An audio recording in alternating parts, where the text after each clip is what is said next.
अब ये आज का चर्चा का आखिरी श्लोक है और इसमें बताया जाएगा कि कौन है जो समझ पाएंगे। आप कह रहे हो कोई नहीं समझ पाएगा, तो इस जगत में तो सभी लोग मोहग्रस्त होते हैं, तो कोई समझ भी पाएगा कि नहीं समझ पाएगा? तो यह है, उस पर वो बोल रहे हैं। मेरे पीछे वाक्य बोलिए। येषां तु अन्तगतं पापम् येषां तु अन्तगतं पापं जनानां पुण्यकर्मणाम् जनानां पुण्यकर्मणां ते द्वन्द्वमोहनिर्मुक्ता ते द्वन्द्वमोहनिर्मुक्ताः भजन्ते माम दृढ़व्रताः। भजन्ते मां दृढव्रताः। आपको याद हो तो हमने चर्चा किया था कि कृपा होती है तो दिव्य ज्ञान होता है, दिव्य ज्ञान होता है तो उपासना होती है, भगवान की पूजा करता है भगवान की, और उपासना होती है तो भगवान का साक्षात्कार होता है। तब समझ में आया। ये शाम तू अंतगतम पापम, सारे लोग इस इच्छा और द्वेष के मोह से मोहित है, लेकिन जिनके पाप नष्ट हो चुके हैं, जना नाम, जिन लोगों के पाप नष्ट हो चुके हैं और पुण्य कर्म जिन्होंने किए हैं, शुद्धि करने वाले कर्म किए हैं, ते द्वंद्व मोह निर्मुक्त, वह इस द्वंद्व और मोह से मुक्त होकर के, मैं शरीर हूं, मान सम्मान की भावना, मान मिल रहा है नहीं मिल रहा है, इससे मुक्त होकर के भजन ते माम दृढ़व्रता, मेरा दृढ़ता से भजन करते हैं। वो समझ जाते हैं कि इस जगत में कोई सुख नहीं है, भगवान की सेवा में ही सुख है। तो उसके पीछे कारण क्या है? पापों से रहित जीवन और शुद्ध भक्तिमय जीवन। तो इसीलिए जब हम सुनते हैं शुद्धता ही शक्ति है, तो इसका अर्थ आप सोचोगे कि प्रचार करने की शक्ति है। ये भी सही बात है, इसमें कोई दिक्कत नहीं है, लेकिन अपनी भक्ति में बने रहने की शक्ति भी शुद्धता ही है। Purity is the force to continue in Krishna consciousness. भक्ति में बने रहने के लिए भी शुद्ध जीवन बहुत आवश्यक है। कोई भी भक्ति में आ सकता है कैसे भी, लेकिन स्थिर वही रह पाएगा जो पुण्य जीवन जिए। मेरी बात समझ में आ रही है?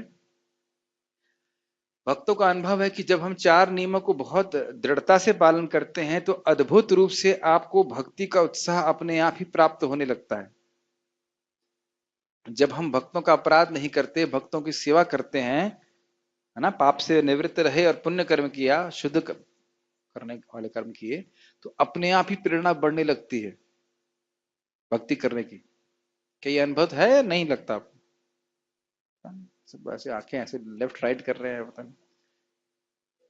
भाई आप पिक्चर देखेंगे तो उसके बाद अगले दिन तो जब अच्छा होगा ना आपका। शाहरुख खान याद आएगा, मतलब पता नहीं, मतलब हम हमारे जमाने का हीरो था, अभी पता नहीं है कि नहीं। कहां से कृष्ण याद आएंगे? जो व्यक्ति पूर्व में जा रहा है वो पश्चिम में नहीं जा सकता है। एक भक्त एक रिकॉर्डिंग भेजे, मेरी ही बात सुने थे लेकिन समझे कुछ और। बोले कि भोग और भक्ति साथ साथ चलते हैं। हमने कहा साथ साथ नहीं चलते। और बोले साथ साथ चलते हैं, हम दोनों का चुनाव करना पड़ता है। हमने साथ साथ नहीं चलते, उल्टा चलते हैं। भोग भगवान से विपरीत चलता है। वो सोच रहे थे जैसे हम लोग यहाँ पे एप्पल और चीकू के बीच चुनाव करते हैं, दोनों एक जगह रखे रहते हैं, ऐसा नहीं है। भोग बिल्कुल अलग दिशा में चल रहा है। आत्मेंद्र प्रीति वांछातारी बोले काम, और कृष्ण की प्रीति के लिए जो कार्य कर रहे हैं वह प्रेम कहा जाता है। तो अगर हम पूर्व दिशा में जा रहे हैं तो पश्चिम में नहीं जा सकते। हाँ, अब सोचिए, आग के ऊपर अगर पानी बना जाएगा तो हमारा भी उत्साह कम हो जाएगा ना। आग जला रहे हैं और पानी गिराते रहे। देखिए, निरुत्साह नहीं होना चाहिए, लेकिन दृढ़ता से भक्ति हम तभी कर पाएंगे जो हम शुद्ध जीवन जिए। ठीक है? जिन मनुष्यों ने पूर्व जन्मों में तथा इस जन्म में पुण्य कर्म किए हैं और जिनके पाप कर्मों का पूर्णतया उच्छेदन हो चुका होता है, वे मोह के द्वंद्वों से मुक्त हो जाते हैं और वे संकल्प पूर्वक मेरी सेवा में तत्पर रहते हैं। देखे ना संकल्प वाली बात। नहीं तो हमारा संकल्प किससे बाधित हो जाएगा? दुख से, सुख से, मान से, अपमान से। और क्या आप ये बात समझ पा रहे हैं कि इनकी सृष्टि की जा रही है हमारी कर्मानुसार? मैं इससे पहले आगे बढ़ूं, आप, मैं जानना चाहूंगा कि आप ये समझ पा रहे हो कि नहीं।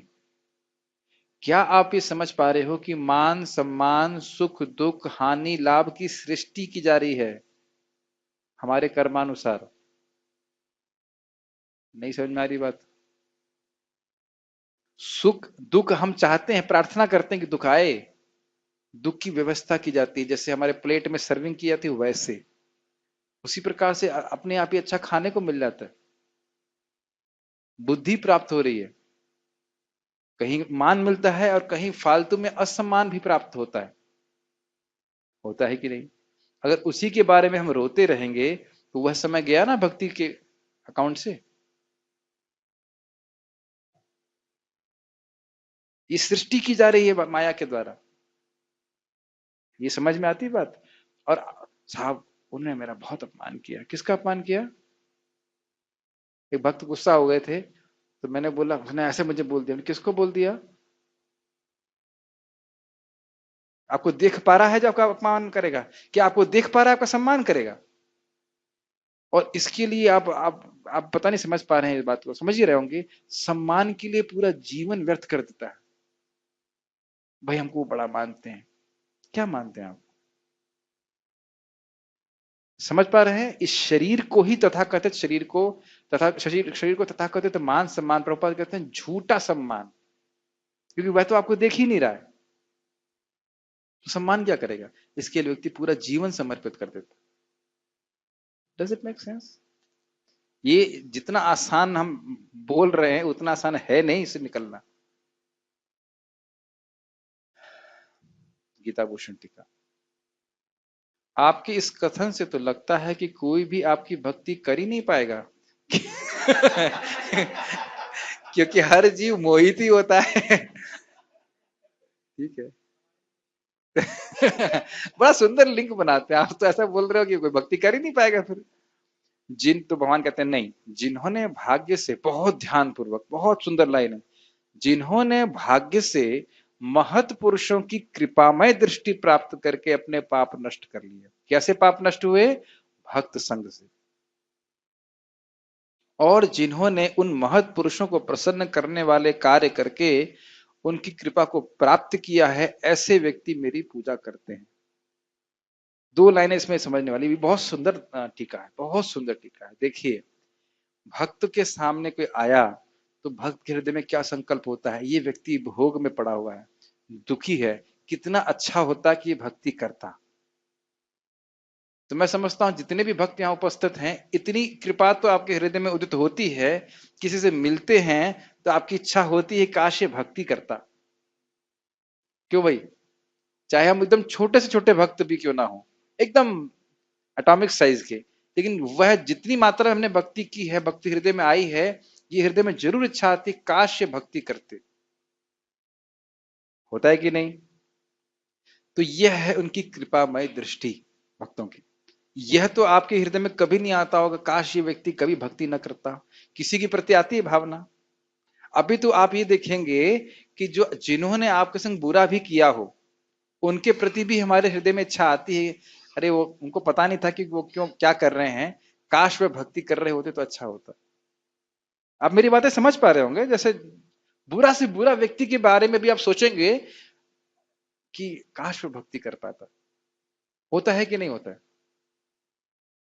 होता है या ये भक्ति की वजह से होता है। भक्ति जब नहीं कर रहे होते तो हमें कुछ नहीं आता।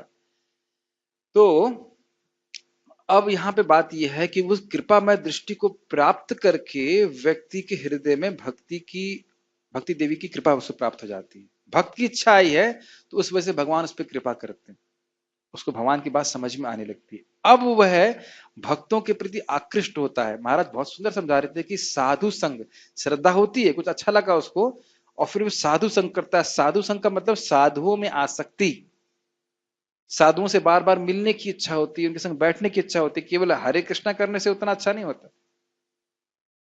Does it make sense? बार बार जाकर के कथा सुनने की इच्छा होती है, और हम सभी के संग ऐसा हुआ है। आप देखिए कि जो प्रोसेस शास्त्र में दिया गया वह हम पालन कर रहे हैं। और साधु संग में वो बार बार आता है, फिर वो ऐसे कार्य करता है जो साधुओं को प्रसन्न हो। जैसे आप किसी को बोलते हो एक माला जप कर रहे हो क्या? हाँ प्रभु जी कर रहा हूँ। आपको अच्छा लगता है कि नहीं? आप ऐसा तो नहीं सोचते हाँ मैंने इसे हरा दिया, देखो मेरी बात मान रहा है, ऐसा कुछ नहीं होता। स्वाभाविक रूप से आप किसी से एक माला करने के लिए बोलते हैं और वो करता है तो उसे अच्छा लगता है, तो उसने पुण्य का अर्थ है साधुओं को प्रसन्न करने वाले कार्य की। फिर समझ लेना चाहिए वैष्णव सेवा का ये हमारी भक्ति के जीवन से कितना संबंध है। भक्तों को सुख दिया हमने तो हमारी ये जो क्या है मोह नष्ट हो जाएगा, द्वंद्व नष्ट होंगे, भक्ति में स्थिर हो जाएंगे। Does it make sense? Yes. तो भक्तों के संग से दृढ़ता को प्राप्त होकर वह द्वंद के मोह से निवृत्त हो जाते हैं और मेरे संबंध में सच्चा ज्ञान प्राप्त करके मेरी पूजा करते हैं। समझ में आया कैसे दृढ़ता से होते हैं? अब वह सुख दुख लाभ हानि एग्जाम में नंबर कमाया जदाए उससे कोई मतलब नहीं। देखिए ऐसा मत सोचिए कि ऐसा नहीं होता है। आईआईटी में जब मैं था उस समय जो लोग भक्ति कर रहे थे उनमें से कुछ लोग, अब एक व्यक्ति का मैंने सुना है आईएएस की तैयारी कर रहे हैं, सॉरी आईएएस हो गए हैं, अब भक्ति से भूल गए। वो आगे जाके भक्ति कर सकते हैं, हो सकता है, लेकिन बहुत से लोग ऐसे हैं जो थोड़ा सा जगह पे थोड़ा सा मान सम्मान मिल गया तो बस भक्ति को बिल्कुल भूल जाते हैं। तो ये जब हम भक्त संग में रहेंगे तब हमको समझ में आएगा कि भाई इससे हम सुखी नहीं होने वाले, सुखी तो हम भक्ति से ही होंगे। अगर आपने सुना हो गौर गोपाल प्रभु का बड़ा अच्छा वक्तव्य है कि देखिए मैं कितना भी प्रसिद्ध हो जाऊं, जब मैं मंदिर में जाता हूं तो नीचे बैठ के सीनियर भक्तों से सुनता हूं। मेरा एक छोटा सा कॉर्नर है 3x6 का, वहां मैं सोता हूं। तो वह भूले नहीं है अपने आप को कि वो एक सिंपल ब्रह्मचारी ही है, दुनिया बाहर से कुछ भी उनको कहती रहे। बहुत अच्छी बात उनकी मुझे लगी थी कि हृदय में जो नम्रता है, जो ग्राउंडिंग है, वह नहीं हटी है। भगवान की कृपा से वह जो भी कुछ प्रचार अच्छा कर पा रहे, बहुत अच्छा प्रचार कर रहे हैं, लेकिन खुद अपनी स्थिति को भूला नहीं है व्यक्ति। Does it make sense? कभी नहीं भूलना चाहिए। तो ये बात है कि भक्तों के संग से वह द्वंद से निवृत्त हो जाते हैं और वह भक्ति में दृढ़ होते हैं। तो भक्त संग के द्वारा ही हम दृढ़ता से भक्ति कर सकते हैं, ये हम सीख रहे हैं। भक्तों के संबंध में स्मृति वाक्य है। अब हाँ, ये क्यों कर रहे हैं कि भाई कोई कहेगा कि भक्तों की कृपा में दृष्टि प्राप्त कैसे होगी, भक्त कहाँ हैं, भक्त तो है नहीं। तो क्या बोल रहे हैं, देखिए, विष्णुर भूतानि भूतानाम पावनाय चरंति ही। भगवान विष्णु के सेवक इस जगत में भ्रमण करते हैं ताकि अन्य जीव शुद्ध हो सके। अमर कोश के अनुसार पुण्य का अर्थ है प्रसन्न करने वाला। तो पुण्य कर्म का अर्थ समझ में आया? पाप कैसे नष्ट हुए, पहले हम थोड़ा क्विज करेंगे। पाप कैसे नष्ट हुए उनके? ऐसे आपने तो डिसाइड कर दिया। भक्तों को देखा और भक्तों के ने, जैसे आप किसी को किताब वितरण करते हो, उसने कौन सा आपकी सेवा कर दी? कोई सेवा नहीं करी। हेतु की रूप से आप बोलते हो ये किताब लेगा उसका कल्याण हो जाएगा। दूसरे कुछ उसने पाप नष्ट हुए उसके। और पुण्य का अर्थ क्या हुआ? पुण्य कर्म का अर्थ क्या है? कुछ भक्तों को अच्छा लगा, भक्त उसको अच्छे लगे और कहा कि हम भक्तों की सेवा करेंगे। आप थे मेरे संग, जब हम लोग भी भरतपुर में संकीर्तन करने गए तो उस दिन तो गौर पूर्णिमा थी, हम लोग अन्न नहीं ले सकते थे, लेकिन हम लोग जब कीर्तन कर रहे थे लौटते में व्यक्ति का आया, वो बिस्किट बांटने लगा सबको। आप सब लोग थे ना? तो भक्तों को देख करके उसके पाप नष्ट हुए, कीर्तन सुन के पाप नष्ट हुए और उसने कुछ पुण्य कर्म भी किया। एक और उदाहरण आपको मैं प्रभुपाद जी के सिर्फ देखता हूँ। आप जानते हो, शायद कुछ लोग इस कथा को सुने होंगे। प्रभुपाद जी फ्लाइट में थे और एक एक एयर होस्टेस आई और उसने प्रभुपाद जी मूढ़ी खा रहे थे, तो उसने पूछा आपको क्या चाहिए? मैंने कहा हमें थोड़ा गर्म दूध दे दीजिए। तो गर्म दूध लेने के लिए लेके आई और उसने देखा प्रभुपाद कुछ वो मूढ़ी खा रहे हैं, तो उसने ऐसे हाथ मार करके छीन लिया और खा लिया। आगे जाकर के वह इस्कॉन की लाइफ मेंबर, मैंने सुना, बन गई, 16 माला जप करने लगी। हाँ, जो भी था। ऐसे एक और व्यक्ति प्रभुपाद जी विदेश में थे और उन्होंने कहा कि वो जा रहा था, रास्ते में एक दुकान देखी, उसमें एक विंडो थी। विंडो में दिखाते हैं ना, बहुत सारी वस्तुएं दिखाई जाती हैं। तो प्रभुपाद जी अंदर गए, बोले कि क्या मैं यहाँ पे अपनी भागवत डिस्प्ले कर सकता हूँ? ऐसे ही सीधे पूछ लिया उस व्यक्ति को, और व्यक्ति मालिक नहीं था। तो एकदम से वो चकित हो गया, कोई सन्यासी या कोई ऐसे साधु बन के आया है और सीधे बोल रहा है कि भागवत रख सकता हूँ यहाँ पे मैं। तो प्रभुपाद समझ गया कि बेचारा थोड़ा परेशान हो रहा है। बोला ठीक है, आप थोड़ा पानी देंगे क्या मेरे को? तो उस व्यक्ति ने प्रभुपाद जी को ऐसे, भारतीय था मतलब वो, तो उसने पानी दिया। बाद में वो है लाइफ मेंबर बन जाता है, भक्त करता है, भक्ति करने लगता है, 16 माला करने लगता है। महत् सेवा द्वार माहुर विमुक्ते। तो इसलिए हमें भक्तों की सेवा करने को मिलता है तो मिलता है तो बहुत ज्यादा है। रोज सर्विंग कौन करे, भक्तों को क्यों प्रसन्न करें? लेकिन एक चाहे नया भक्त हो चाहे पुराना भक्त हो, ऑब्वियसली जितना उच्चतर भक्त होगा उतनी अधिक कृपा प्राप्त होगी, लेकिन भक्त सेवा से हमें सुख ही, हमारा ये द्वंद नष्ट होगा। भगवान स्पष्ट बता रहे। कैसे नष्ट होगा? भक्तों को सुखी करके। खिड़की खोल सकते हैं। यस, तात्पर्य पढ़िए। इस अध्याय में उन लोगों का उल्लेख है जो दिव्य पद को प्राप्त करने के अधिकारी हैं। जो पापी, नास्तिक, मूर्ख तथा कपटी हैं, उनके लिए इच्छा तथा घृणा के द्वंद को पार कर पाना कठिन है। केवल ऐसे पुरुष भक्ति स्वीकार करके क्रमशः भगवान के शुद्ध ज्ञान को प्राप्त करते हैं। जिन्होंने धर्म के विधि विधानों का अभ्यास करने, पुण्य कर्म करने तथा पाप कर्मों के जितने जीतने में अपना जीवन लगाया है। फिर वे क्रमशः भगवान का ध्यान समाधि में करते हैं। आध्यात्मिक पद पर आसीन होने की यही विधि है। शुद्ध भक्तों की संगति में कृष्ण भावनामृत के अंतर्गत ही ऐसी पद प्राप्ति संभव है, क्योंकि महान भक्तों की संगति से ही मनुष्य मोह से उबर सकता है। मैं समझता हूं अब तो बिल्कुल स्पष्ट है, समझाना। ध्यान समाधि, देखिए भगवान से ध्यान क्यों हट रहा है? आज बड़ा दुख लग रहा है, क्या आज हरे कृष्णा नहीं करेंगे? आज तो बिजनेस में बड़ी सफलता प्राप्त हुई, आज कहाँ हरे कृष्णा करेंगे? इसी वजह से ध्यान हट रहा है ना। सुखे दुखे भूले ना को, वदने हरि नाम करो रे, गाये गोरा मधुर स्वर। तो सुख में हो चाहे दुख में हो, भगवान का नाम उच्चारण करते रहता है वो। तो ये कहाँ कर पाएगा? देखिए मैं अब अपना व्यक्तिगत अनुभव बता रहा हूं। जब मैं नौकरी कर रहा था, क्यों भाग के मैं आया ज्वाइन करने के लिए, ये बातें मैंने कभी किसी को बताई नहीं है, लेकिन मेरे को माला छूने का भी मन नहीं कर रहा।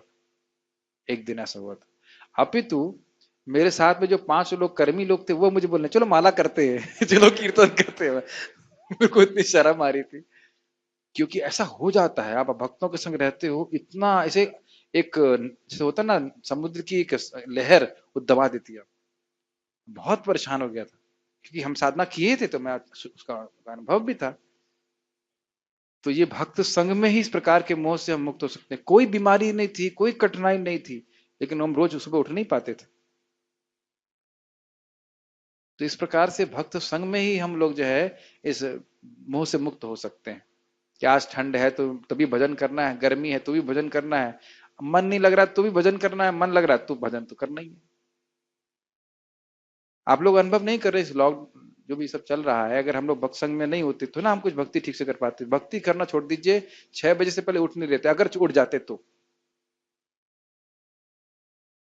कितना कठिन होता और बहुत टेंशन रहती।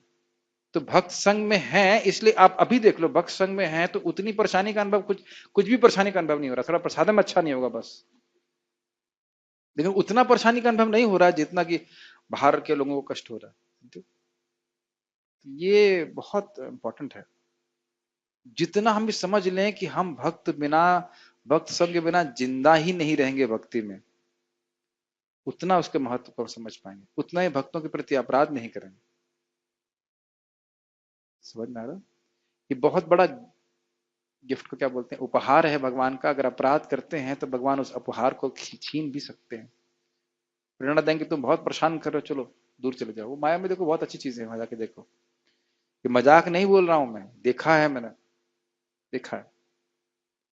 तो इसलिए बचना चाहिए इस बात से। यस। श्रीमद् भागवत में आप सोच लो, अगर हम लोग सुबह जब अभी कीर्तन कर रहे थे, खाली मैं और अनुपम कृष्ण प्रभु कर रहे थे शुरुआत में, और जब सब आ गए भक्त तो अच्छा लगता है कि नहीं? मंगल आरती में हम लोग जब शुरुआत की थी तो कौन था? मैं और पीताम्बर थे शायद ना पहले दिन। फिर अब देखिए सारे भक्त लोग आ गए तो अच्छा लगता है कि नहीं? स्वाभाविक से जितने भक्त लोग बढ़ते हैं उतना और अच्छा लगता है। तो हर भक्त जो मंगल आरती आता है, जप में आता है, वह एक दूसरे के उत्साह को बढ़ाता है। ये बात तो उसमें कोई विरोध नहीं है ना। यस। श्रीमद् भागवत के में 5वें स्कंद 5वें अध्याय 2 श्लोक में कहा गया है कि यदि कोई सचमुच मुक्ति चाहता है तो उसे भक्तों की सेवा करनी चाहिए। यस, प्रभुपाद से एक बार किसी ने पूछा आपकी किताबें पढ़े और भक्तों का संग नहीं करेंगे चलेगा? वो कहते हैं नहीं।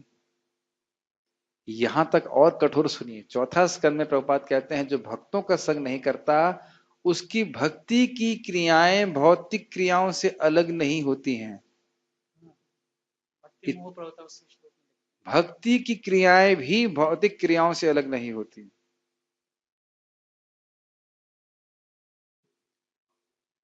हाँ, प्रभुपाद जी बड़ा स्पष्ट बोलते हैं कि भक्ति की क्रियाएं भी भौतिक क्रियाओं से अलग नहीं होती। आप तात्पर्य को देखिएगा, बिना भक्त संग के हम कुछ नहीं कर सकते। पढ़िए, प्रभु ने बता भी दिया।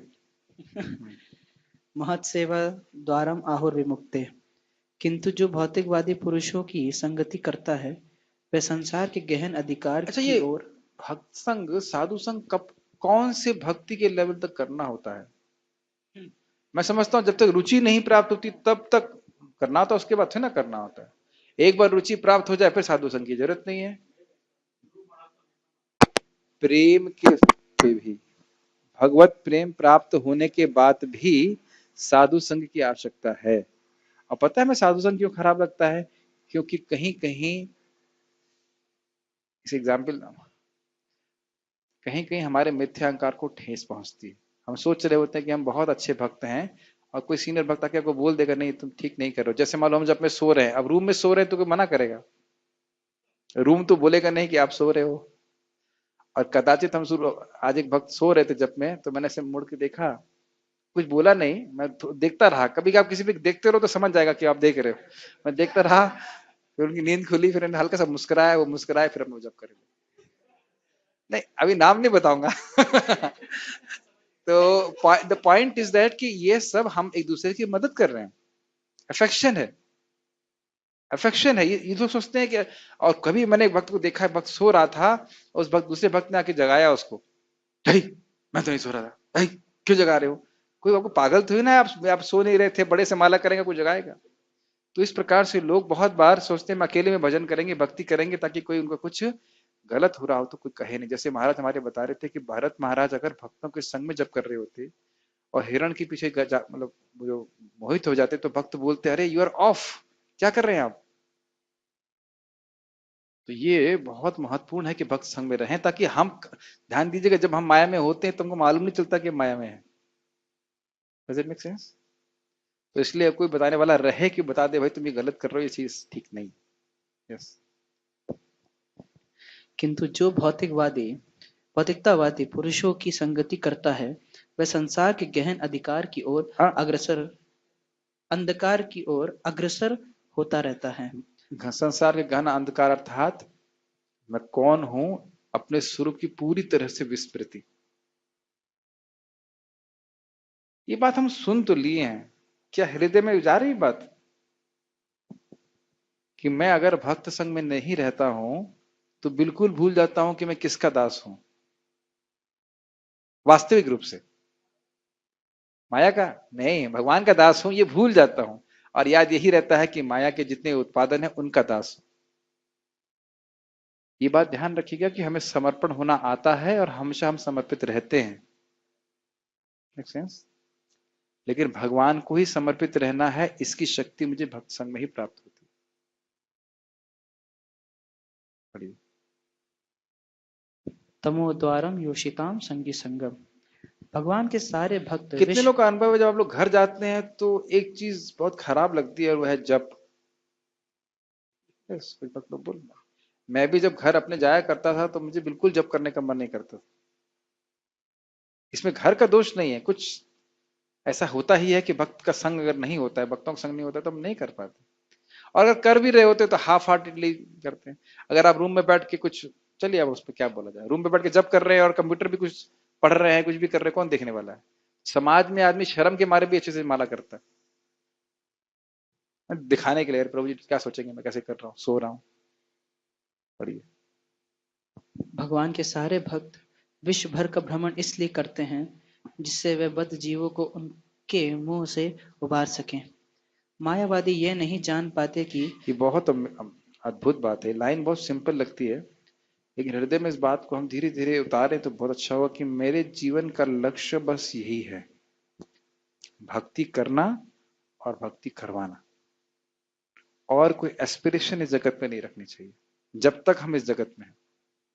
स्वयं अच्छे से भक्ति करना, और जितने लोगों को हम मदद कर सकें, प्रभावित कर सकें, उनको भगवान का सच्चा सेवक बनने की, मैं कहूंगा कि शिक्षा नहीं, मतलब ट्रेनिंग देना, एजुकेशन देना, बहुत अच्छी बात है। और कुछ इस जगत में और कुछ प्राप्त करने के लिए नहीं है। यस।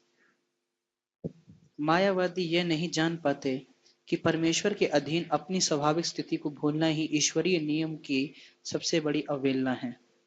जब तक वह अपनी स्वाभाविक स्थिति को पुनः प्राप्त नहीं कर लेता, तब तक परमेश्वर को समझ पाना या संकल्प के साथ उनकी दिव्य प्रेमा भक्ति में पूर्णता प्रवृत्त हो पाना कठिन है। ये बहुत इंपॉर्टेंट बात है। इसमें मैं ये कहना चाहूंगा कि देखिए, जब तक हमें संबंध ज्ञान ठीक से होगा नहीं, भगवान कौन है, मैं कौन हूं, मेरा क्या संबंध है, मुझे कैसे कार्य करना चाहिए, तब तक हम ठीक से भक्ति में दृढ़ नहीं हो पाएंगे।